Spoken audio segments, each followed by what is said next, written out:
Students આજના વિડીયોમાં આપણે જોવાના છે સોલાર સેલ વિશે. એ પહેલાં આપણે જોઈએ કે આપણે જે ટોપિક સ્ટાર્ટ કરેલો હતો તે કયો છે ઓપ્ટો ઇલેક્ટ્રોનિક્સ ડિવાઇસ વિશે. તો તેમાં આપણે પહેલાં શું જોયું હતું, ફોટોડાયોડ વિશે જોયું હતું. તો તે શું કરતો હતો, લાઇટની પરખ, પ્રકાશ જે આવે છે તેની પરખ માટે વપરાતો હતો ફોટોડાયોડ. પછી બીજું શું જોયું હતું આપણે, એલઈડી. તો તે શું કરતું હતું, આપણને પ્રકાશ આપતું હતું. અને આજે આપણે જે જોવાના છે તે શું છે, તો સોલાર સેલ વિશે. તો આપણે જાણીએ છીએ કે આ બધા જે છે તે શું છે, પ્રકાશ પર આધારિત સાધનો છે. તો ફોટોડાયોડ શું કરતો હતો, પ્રકાશની પરખ કરતો હતો. એલઈડી આપણને પ્રકાશ આપતું હતું. હવે સોલાર સેલ જે છે તો તે શું કરવાનું છે તેના વિશે આજે આપણે જોવાનું છે. અને આ બધા શું છે, ઓપ્ટો ઇલેક્ટ્રોનિક્સ ડિવાઇસ છે. તો સોલાર સેલ વિશે આજે આપણે જોવાના છે. તો આ બેને આપણે પહેલા કરી નાખીએ. સોલાર સેલની વાત કરવાની છે.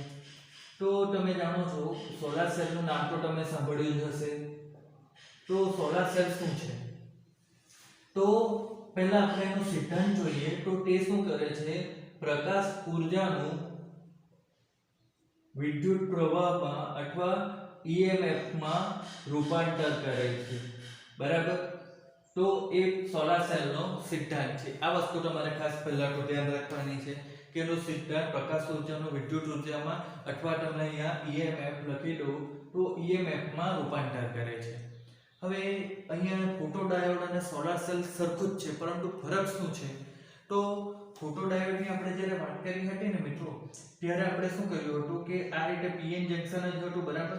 તો PN જંકશન હતું, પરંતુ આપણે એને શું કર્યું હતું કે રિવર્સ બાયસમાં આ રીતે આપણે એને જોડેલું હતું. એટલે એને કોઈ જાતનો બાયસ એટલે કે બાહ્ય વિદ્યુત સ્થિતિમાનનો તફાવત આપણે એને આપ્યો હતો. તો એ ધ્યાન રાખવાનું છે કે જે ફોટોડાયોડ હતો તેમાં આપણે બાહ્ય બાયસ આપેલો છે, પરંતુ અહીં આપણે એવું કશું કરવાનું જ નથી.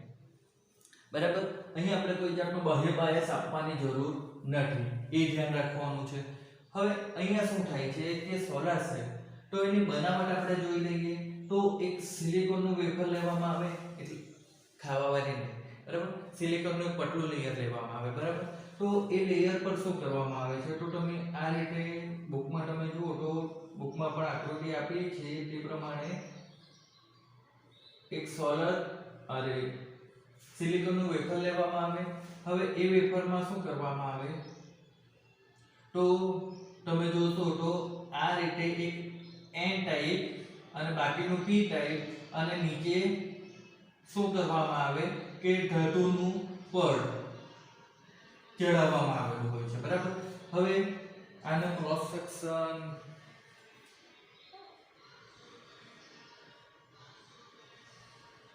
તો અહીંયા તમે જોઈ શકો કે આ રીતે હોય છે. તો હવે મારી આકૃતિ તો બહુ ખરાબ છે, પરંતુ હવે તમે લોકો જરાક સમજી લેજો. શું થાય છે કે અહીંયા તમે જોશો તો આપણને એક પતલું સ્તર મળે છે. બરાબર. શાનું, તો N ટાઈપનું. હવે પતલું કેમ કરવામાં આવે છે અને ઉપરનું જાડો કેમ કરવામાં આવે છે, તો તમે અહીંયા જોઈ શકો કે N ટાઈપનું સ્તર જે છે તેને પતલું રાખવામાં આવે છે. કયું, આ રહ્યું, આ જે સ્તર છે તે N ટાઈપ છે અને નીચેનું P ટાઈપ છે. તો N ટાઈપનું સ્તરને પતલું રાખવામાં આવે. તો પહેલો ડાઉટ કે N ટાઈપને જ કેમ પતલું રાખવામાં આવે, તો તમે P ટાઈપને પણ પતલું રાખો શકો છો. બરાબર. P ટાઈપને ઉપર રાખો, તેને પતલું રાખો, અને N ટાઈપને નીચે રાખો. હવે તમે જુઓ તો આ જે લાઈન છે, બરાબર, આ ઘટી કરી દેખાય છે ને, હા. તો એ જે છે તે શું બનવાનું છે, જંકશન બનવાનું છે. ખબર પડી ગઈ. ઉપર N ટાઈપ છે, નીચે P ટાઈપ છે, તો વચ્ચેનું શું થશે, જંકશન. તો આ જે જંકશન બને છે, તો હવે આપણે સમજો ઉપરનું સ્તર આપણે પતલું રાખ્યું છે. બરાબર. તો તમે અહીંયા જોશો તો એની વેલ્યુ શું છે કે સિલિકોનનું જે વેફર આપણે શરૂઆતમાં લીધું તો તે 300 માઇક્રોમીટરનું લેવામાં આવે. તો N ટાઈપ જે છે તે શું કરવામાં આવે, લગભગ 0.3 માઇક્રોમીટરનું બનાવવામાં આવે છે. બરાબર. તો એનું કારણ શું છે,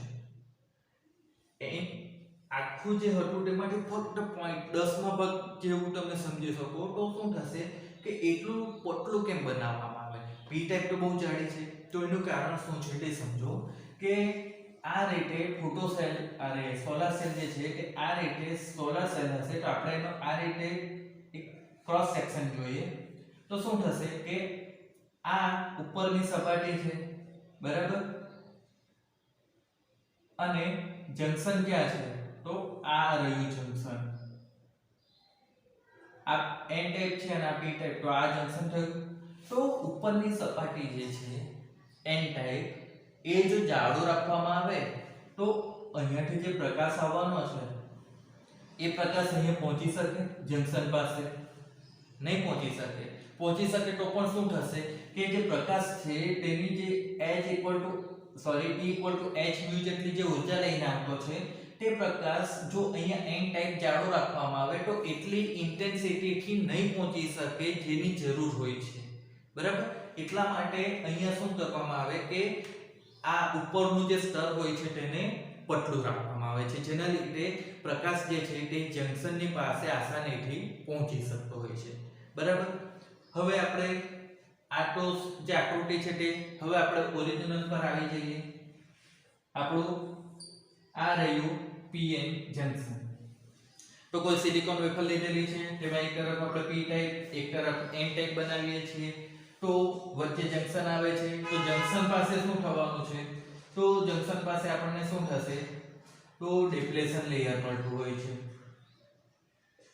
આટલી વસ્તુ તો ખબર જ હોવી જોઈએ તમને p ટાઈપમાં હોલ હશે બરાબર અને n ટાઈપમાં શું થવાનું તો ઇલેક્ટ્રોન હોવાના તો હવે તમે જુઓ કે વચ્ચેના ભાગમાં ડિપ્લેશન લેયર છે તો અહીંયા શું થવાનું છે કે વાહકો નથી બરાબર અહીંયા કોઈ જાતના વાહકો નથી મતલબ કે તમે આ વસ્તુ કેવું છે તો ન્યુટ્રલ છે તટસ્થ છે વિદ્યુતભારની દ્રષ્ટિએ હવે તટસ્થ કેવી રીતે બન્યું તો અહીંયા જે શરૂઆતમાં ઇલેક્ટ્રોન હતા તે આ તરફના હોલમાં ભરાઈ ગયા હતા તેના લીધે યાદ છે ને નહીં હોય તો પાછલા વિડિયો જોઈ લેજો યાદ આવવું જોઈએ તો તેના લીધે શું થયું કે આ જે ભાગ છે તે કેવું બની ગયો તટસ્થ બની ગયો ડિપ્લેશન લેયરનો હવે આ તરફથી ઇલેક્ટ્રોન જતા રહેલા તો આ ભાગ ધન અને આ ભાગ ઋણ બનતો હતો બરાબર તો હવે શું થવાનું છે તો આપણે જે જંકશનનો ભાગ છે તેને મોટો કરીએ બરાબર તો જંકશનનો જે ભાગ છે તેમાં શું થવાનું છે કે હવે તટસ્થ પરમાણુ થશે કયા સિલિકોન તો આ સિલિકોનના પરમાણુ જે છે તે અહીંયા હશે તો શું થશે કે સિલિકોનના પરમાણુ શું કરે છે તો ચાર સંયોજક ઇલેક્ટ્રોન ધરાવતા હોય છે એટલે કે ચાર સહસંયોજક બંધ તો એ આ રીતે ચાર સહસંયોજક બંધ અથવા એની વેલેન્સી ચાર્જ છે તો બાયએટમ કક્ષાના ચાર ઇલેક્ટ્રોન છે તો હવે તમે જુઓ શું થાય છે કે E h mu જેટલી ઊર્જા ધરાવતો પ્રકાશ શું થાય છે કે સોલાર સેલ પર આપાત થાય છે આપાત થઈને શું કરે છે જંકશન પર પહોંચે એના માટે ઉપરનું સ્તર પતલું બનાવવામાં આવ્યું છે તો થવાનું શું છે કે આ જે જંકશન પાસેના તટસ્થ પરમાણુ છે ત્યાં શું થશે પ્રકાશ આવવાનો છે હવે ફોટોડાયોડમાં પણ આપણે જોયું હતું બરાબર કે શું થાય છે કે આ પ્રકાશ અહીંયા આવે છે ક્યાં જંકશન પાસેના તટસ્થ પરમાણુ પર તો એની જે ઊર્જા છે તે ઊર્જા જો પૂરતી હશે તો એ શું કરશે તો અહીંયાથી ઇલેક્ટ્રોન જે છે તટસ્થ પરમાણુનો એ ઇલેક્ટ્રોનને શું કરશે દૂર કરી દેશે એટલે કે એને ફ્રી ઇલેક્ટ્રોન બનાવી દેશે બરાબર તો એ ફ્રી ઇલેક્ટ્રોન બનાવી દેશે તો અહીંયા શું થવાનું છે એક્ચ્યુઅલી તો એ વસ્તુને આપણે નીચે જોઈએ અહીંયાથી ઇલેક્ટ્રોનને દૂર કરી દીધો મતલબ કે અહીંયા એક હોલ બની જશે હવે જ્યાંથી ઇલેક્ટ્રોન નીકળ્યો ત્યાંથી શું થવાનું હોલ બની જવાનું હવે તમે જાણો છો કે ઇલેક્ટ્રોન નીકળ્યો છે તો ઇલેક્ટ્રોન શું થવાનું તો ઇલેક્ટ્રોન અહીંયા કયો ભાર છે ધન ભાર આ બાજુ ઋણ ભાર છે તો ઇલેક્ટ્રોન નીકળ્યો તો ઓબ્વિયસલી પોઝિટિવ સાઈડ જે છે તે બાજુ જ જવાનું તો તેના લીધે શું થશે કે જ્યારે સોલાર સેલ પર પ્રકાશ આપાત થાય એ પ્રકાશ જો જંકશન સુધી પહોંચી શકે તો તેના લીધે શું થશે કે જો એની ઊર્જા પૂરતી હશે તો એ ઊર્જાના લીધે એ શું કરશે કે જે તટસ્થ પરમાણુ હશે હશે એમાંથી ઇલેક્ટ્રોનને મુક્ત કરી દેશે અને એ ઇલેક્ટ્રોન મુક્ત થયેલો ઇલેક્ટ્રોન શું થશે પોઝિટિવ સાઈડ ધન ભાર તરફ જશે તો એ ધન ભાર એક્ચ્યુઅલી શું છે n ટાઈપમાં છે અને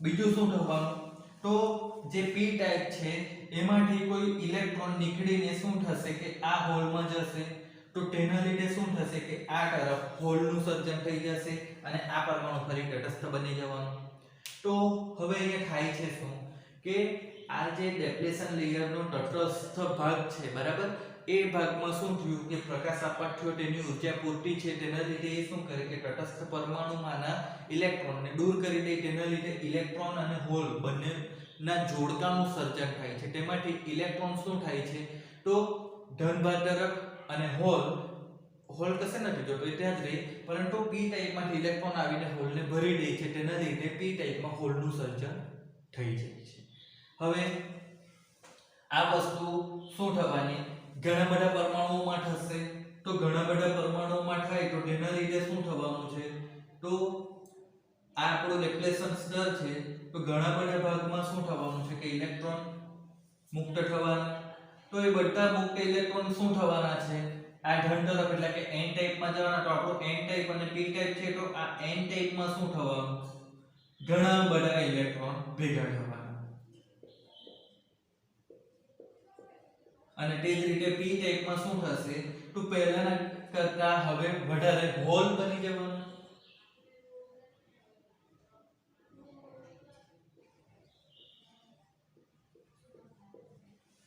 બરાબર તો આટલો ખ્યાલ આવી ગયો મિત્રો પણ હવે અહીંયા એક વસ્તુ છે કે અહીંયા જે મુક્ત ઇલેક્ટ્રોન બન્યા છે તે મુક્ત ઇલેક્ટ્રોન શું સરળતાથી ગતિ કરી શકે બિલકુલ નહીં કેમ કારણ કે આપણી પાસે જે પદાર્થ છે એ પદાર્થ કેવો છે તો અર્ધવાહક છે બરાબર એ વાહક નથી ઇલેક્ટ્રોન મુક્ત રીતે ગતિ ક્યારે કરી શકે જ્યારે તે વાહકમાં હોય અર્ધવાહકમાં એ સરળતાથી ગતિ નથી કરી શકતો તો તેના લીધે શું થાય છે કે નીચેની તરફ એક ધાતુનું પડ લગાવેલું હોય છે અને ઉપર તરફ શું કરવામાં આવે તો આ રીતે ધાતુના સળિયા આપણે એને કહી શકીએ બરાબર તો મેટલ રોડ એના ઉપર લગાવવામાં આવેલા હોય છે બરાબર તો હવે અહીંયા થશે કે ઇલેક્ટ્રોનને સરળતાથી ગતિ કરવા આ રીતે ધાતુના સળિયા લગાવેલા છે તો એ આટલા જ લગાવેલા કેમ વધારે પ્રમાણમાં કેમ નહીં લગાવ્યા તો એક વસ્તુ સમજો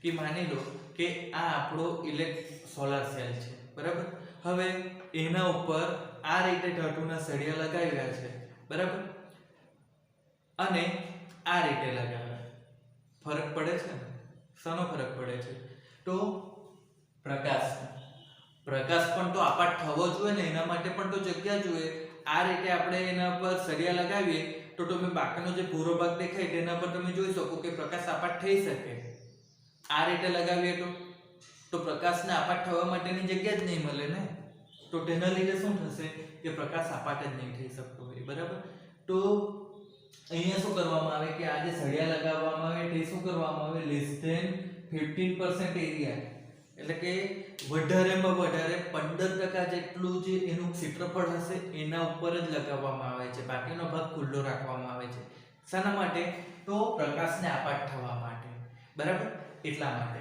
હવે પ્રકાશ આપાત થઈ ગયો ન્યુટ્રલ તટસ્થ પરમાણુમાંથી ઇલેક્ટ્રોન અને હોલ છૂટા પડી ગયા અને ઇલેક્ટ્રોન n ટાઈપ તરફ ગયો હોલ p ટાઈપ તરફ ગયો કારણ શું છે કારણ કે ડેપ્લેશન લેયર પાસે સર્વરથી શું હોય છે કે એક પ્રકારનું વિદ્યુત ક્ષેત્ર ધનથી ઋણ તરફ હોય છે જેના લીધે ઇલેક્ટ્રોન આ તરફ જાય અને હોલ આ તરફ આવતા હોય છે તો હવે અહીં આપણને શું મળે છે કે n ટાઈપમાં ઇલેક્ટ્રોનની સંખ્યા વધી જાય p ટાઈપમાં હોલની સંખ્યા વધી જતી છે હવે અહીંયા તમે જોઈ શકો કે શું થશે કે આપણે આ જે સોલાર સેલ છે એને શું કરેલું છે કે એક તરફ આપણને વધારે ઇલેક્ટ્રોન મળી ગયા છે તો એ ઇલેક્ટ્રોન કેવા છે ઋણભારિત છે તો આ તરફ શું થશે ઋણ ધ્રુવ બનવાનો છે અને આ તરફ તમે જુઓ તો હોલ છે તો હોલના લીધે આ તરફ શું થશે ધન ધ્રુવ બનવાનો છે બરાબર તો તેના લીધે શું થવાનું કે અહીંયા આપણને કોઈ જાતનું EMF મળવાનું છે આ તરફ ધનભાર આ તરફ ઋણભાર ભેગો થઈ ગયો તો પરિણામે વિદ્યુતભારનો તફાવત આવી ગયો ને તો તેને જ આપણે EMF લઈએ તો આપણને અહીંયા કંઈક વિદ્યુત ભાગનો તફાવત એટલે કે EMF મળી ગયું છે.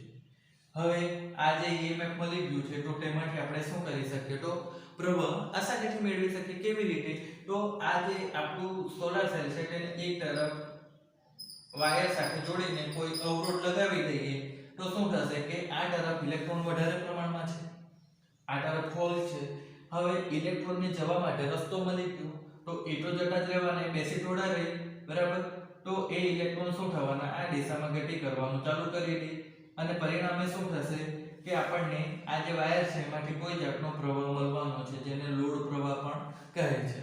તો શું થશે કે જ્યારે આપણે સોલાર સેલને આ રીતે કોઈ સર્કિટમાં વાયર સાથે જોડી દઈએ તો તેમાંથી પ્રવાહ વહેવા માંડવાનો છે. હવે આ જે પ્રવાહ વહેવા લાગ્યો તો તેને લોડ પ્રવાહ કહેવાય. તો તે શું કરશે કે વચ્ચેના ભાગે કોઈ આપણે અવરોધ લગાવી દઈએ તો આપણને એમાંથી પ્રવાહ મળશે. તમે અહીંયા બલ્બ લગાવી દો, બરાબર, તો શું થશે કે એ બલ્બ સળગી શકે, બરાબર, પણ એ કેવું હશે તે ધ્યાન રાખો. 0.5 to 0.6 વોલ્ટનો જે બલ્બ હશે ને તો જ એ સળગી શકશે. કેમ? કારણ કે એક સોલાર સેલથી આપણે મેક્સિમમ 0.5 to 0.6 જેટલું EMF જ જનરેટ કરી શકીએ છીએ, એનાથી વધારે નહીં થાય એક સોલાર સેલથી. તો આટલા વોલ્ટેજમાં તો આપણે કશું નહીં કરી શકીએ.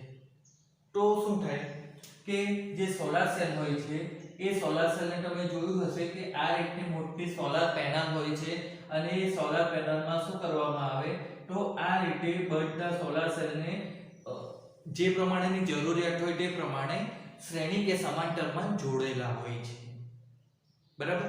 અને શ્રેણી કે સમાંતરમાં જોડેલા હોય તો તેના લીધે આપણે જે એક સોલાર સેલનો વોલ્ટેજ હતો તેના કરતાં આપણે હવે આ રીતે સોલાર પેનલમાં જોડીએ તો શું થશે કે વધુ સોલાર સેલ હોય તો વધુ પ્રમાણમાં આપણે વોલ્ટેજ મેળવી શકીએ, જેનાથી આપણે ઘરના કોઈ બીજા પણ ઉપકરણો ચલાવી શકતા હોઈએ છીએ. તો એ વસ્તુ જોવાની છે કે એક સોલાર સેલ છે તો ફક્ત 0.5 to 0.6 વોલ્ટ જેટલો જ આપણે વોલ્ટેજ મેળવી શકીએ. હવે ધ્યાન આપવા જેવી બાબત શું છે કે જ્યારે આપણે સર્કિટ જોડેલી નહીં હતી ત્યારે અહીંયા ઇલેક્ટ્રોન વધુ પ્રમાણમાં હતા, અહીંયા હોલ વધુ પ્રમાણમાં હતા. પણ જ્યારે આપણે અહીંયા એને વાયર સાથે જોડી દઈએ, કોઈ લોડ આપી દઈએ તો ત્યારે શું થાય છે કે ઇલેક્ટ્રોન અહીંયાથી નીકળીને આ તરફ જવા માંડે છે. અહીંયા શું થવાનું છે કે ઇલેક્ટ્રોનની સંખ્યા ઓછી થવા માંડવાની, આ તરફ શું થશે તો હોલની સંખ્યા ઓછી થશે. કેમ? કારણ કે અહીંયાથી જે ઇલેક્ટ્રોન આવી રહ્યો છે ત્યાં હોલને ભરી દેવાનો હવે, બરાબર. તો હવે શું થવાનું? તો આ તરફથી ઇલેક્ટ્રોન ઓછા થઈ ગયા, આ તરફથી હોલ ઓછા થઈ ગયા, તો વિદ્યુત વાહકોની સંખ્યા ઓછી થઈ જાય તો શું થશે? EMF ઓછો થઈ જવાનો ને, બરાબર, સમજી ગયા? તો એના પરથી એનો વિદ્યુત પ્રવાહ સોલાર સેલ માટે વિદ્યુત પ્રવાહ અને વોલ્ટેજનો જે આલેખ દોરવામાં આવે તે આલેખ કેવો થશે? તો આપણે મહત્તમ વોલ્ટેજ હશે, બરાબર, મહત્તમ વોલ્ટેજ અથવા EMF ત્યારે શું થશે કે કોઈ જાતનો આપણને પ્રવાહ નહીં મળતો. જો આ મહત્તમ વોલ્ટેજ આપણે લઈએ, વોલ્ટેજની વાત કરીએ છીએ તો મહત્તમ વોલ્ટેજ, પરંતુ પ્રવાહનું મૂલ્ય કેવું છે? પ્રવાહ y અક્ષ પર છે તો y અક્ષ પર 0 મૂલ્ય બતાવે x અક્ષ. પણ જેવું આપણે એને વાયર સાથે જોડી દેશું તો શું થશે કે ઇલેક્ટ્રોન વહેવા માંડશે તો આપણને પ્રવાહ મળતો જશે.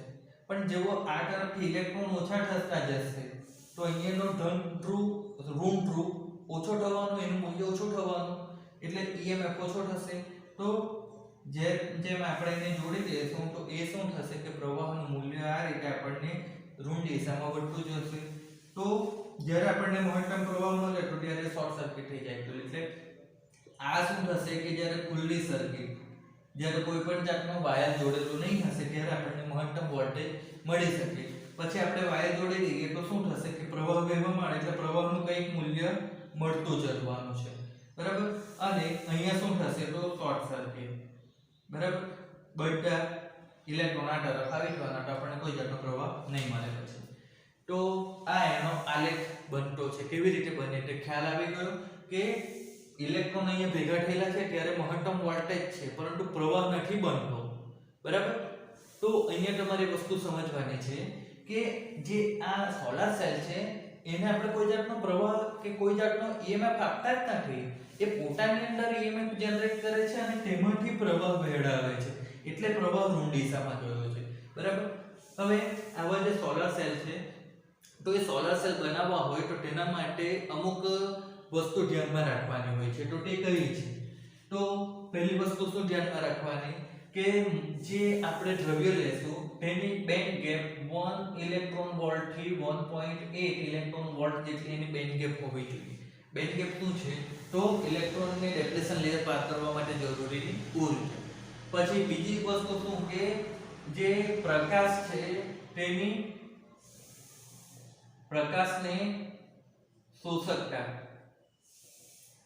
હવે તમે ગમે એવો સોલાર સેલ ગમે એટલો મોટો સોલાર સેલ બનાવી દીધો, પરંતુ જો અહીંયા જે પ્રકાશ આપાત થાય છે એ પ્રકાશને આ દ્રવ્ય પોતાની અંદર શોષી લેવાની જગ્યાએ એ પ્રકાશને પરાવર્તિત કરી દે. થઈ ગયું કે પ્રકાશ જો અહીંયાથી પરાવર્તિત થઈ જશે તો શું થશે કે એ જંકશન પાસેના જે ન્યુટ્રલ પરમાણુ છે તેની શું કરી શકશે કે હોલ અને ઇલેક્ટ્રોનમાં છૂટા પાડી જ નહીં શકે ને, તો પછી તો કંઈ થવાનું જ નથી. એટલે જે આપણે દ્રવ્ય લેશું તે કેવું હોવું જોઈએ? તો પ્રકાશનું શોષણ કરી શકે તેવું પણ હોવું જોઈએ. બરાબર. પછી બીજું શું છે કે જે દ્રવ્ય હશે તેની વાહકતા વધુ હોવી જોઈએ. જે દ્રવ્ય છે તેનું રો મટીરીયલ આસાનીથી મળવું જોઈએ અને એની કિંમત આપણને પોસાય તેવી હોવી જોઈએ. તો તમને ખબર જ હશે કે જે આપણે સોલર પેનલ મળે છે તે બધી ઘણી મોંઘી હોય છે. એનું કારણ શું છે કે જે અંદર દ્રવ્ય વાપરવામાં આવે તે ઘણું મોંઘું હોય, તેના લીધે સોલર પેનલ મોંઘી બનતી હોય છે. તો આ હતો આજનો આપણો સોલર સેલનો. હવે આપણે જલ્દીથી એક ક્વિક રિવિઝન કરી લઈએ. શું છે સોલર સેલ? તો પ્રકાશ ઊર્જાનું વિદ્યુત પ્રવાહમાં અથવા EMF માં રૂપાંતર કરે છે. સિલિકોનને વેફર 300 માઇક્રોમીટરનું લેવામાં આવે તો તેમાંથી 0.3 માઇક્રોમીટર જેટલું એક N ટાઈપનું N ટાઈપ બનાવવામાં આવે, બાકીનું P ટાઈપમાં રાખવામાં આવે. તો હવે શું થાય છે કે P ટાઈપ જે છે તે સપાટીને પ્રકાશને તરફ રાખવામાં આવે તો પ્રકાશ એના પર આપાત થાય છે. પ્રકાશ આપાત થઈને શું થશે? તો જંકશન પાસે પહોંચે. જંકશન પાસે શું હોય છે? તો ડેપ્લેશન લેયર હોય છે જેમાં તટસ્થ પરમાણુ હોય છે અને આ તરફ ધન અને આ તરફ ઋણ ભાર હોય છે. હવે એ તટસ્થ પરમાણુ પર શું થશે કે પ્રકાશ આપાત થશે અને પ્રકાશની ઊર્જા પૂરતી હશે તો શું થશે કે એ તટસ્થ પરમાણુમાંથી ઇલેક્ટ્રોનને છૂટો પાડશે. તેના લીધે ઇલેક્ટ્રોન અને હોલનું સર્જન થશે. હવે ઇલેક્ટ્રોન આ તરફના ધન વિજભાર તરફ આકર્ષાઈને શું થશે? ધન ભાર તરફ જશે તો તે ઇલેક્ટ્રોન બધા N ટાઈપ તરફ જવાના અને આ તરફથી P ટાઈપ માટે કોઈ ઇલેક્ટ્રોન આવીને આ હોલને ભરી દેશે તો આ તરફ હોલનું સર્જન થશે. એટલે N ટાઈપમાં ઇલેક્ટ્રોન વધી જશે, P ટાઈપમાં હોલ વધી જવાના છે. તો આ તરફ ઇલેક્ટ્રોન વધી ગયા, આ તરફ હોલ વધી ગયા, તેના લીધે શું થશે કે આ તરફ ઋણ ભાર બનશે, આ તરફ ધન ભાર બનશે. તો અહીંયા આપણને શું થયું કે કોઈ જાતનો EMF અત્યારે મળી ગયો છે, પરંતુ અત્યારે સર્કિટ આપણે જોડેલી નથી. તો શું થશે કે અહીંયા આપણને ફક્ત કોઈ EMF મળે તો કેટલો 0.5 to 0.6 વોલ્ટ જેટલો હોય છે. હવે આ જે મુક્ત ઇલેક્ટ્રોન છે તે આસાનીથી વહન નહીં કરી શકે કારણ કે દ્રવ્ય કેવું છે? અર્ધવાહક. તો આપણે એના ઉપર શું કરીએ કે ધાતુના સળિયા આ રીતે લગાવેલા હોય છે જે એક છેડો બની જાય છે, નીચે ધાતુની પ્લેટ હોય છે. તો એ બંને શું કરે છે કે વાહક લગાવેલા હોય જેના લીધે ઇલેક્ટ્રોન વહી શકતા હોય છે. બરાબર. અને આ જે સળિયા લગાવે તે પણ જે સોલર સેલની સપાટી હોય તેના 15% કરતા ઓછા વિસ્તારમાં લગાવેલી હોય છે. હવે શું થાય છે કે અહીંયાથી આપણે જેને વાયર જોડી દેવામાં આવે તો અહીંયાથી જે ઇલેક્ટ્રોન છે તે બધા શું કરશે કે વહન કરવાનું સ્ટાર્ટ કરી દે અને વચ્ચે કોઈ અવરોધ આપણે કે કોઈ નાનો બલ્બ લગાવેલો હોય તો તે આપણને પ્રકાશિત થતો જોઈ શકાય. હવે તે વસ્તુનો આલેખ શું છે કે જ્યારે વોલ્ટેજ મહત્તમ હશે ત્યારે શું થાય છે કે પ્રવાહ નહીં મળતો હોય, જેવું આપણે સર્કિટ જોડી દઈએ તો ઇલેક્ટ્રોન બધા આ તરફ ટ્રાન્સફર થવા લાગે. તેના લીધે અહીંયાથી EMF ઓછો થતો જાય તો વોલ્ટેજ આ રીતે ઘટતો જાય અને પ્રવાહ વધતો જાય છે. બરાબર. હવે એક સેલ 0.5 to 0.6 જેટલો જ વોલ્ટ આપતો હોય તો આપણે એને વધારે મેળવવા શ્રેણી કે સમાંતરમાં જરૂરિયાત પ્રમાણે જોડી શકીએ. તો આજનો વિડિયો અહીંયા પૂરો કરીએ છીએ. મળીશું નવા વિડિયોમાં નવા કોઈ ટોપિક સાથે.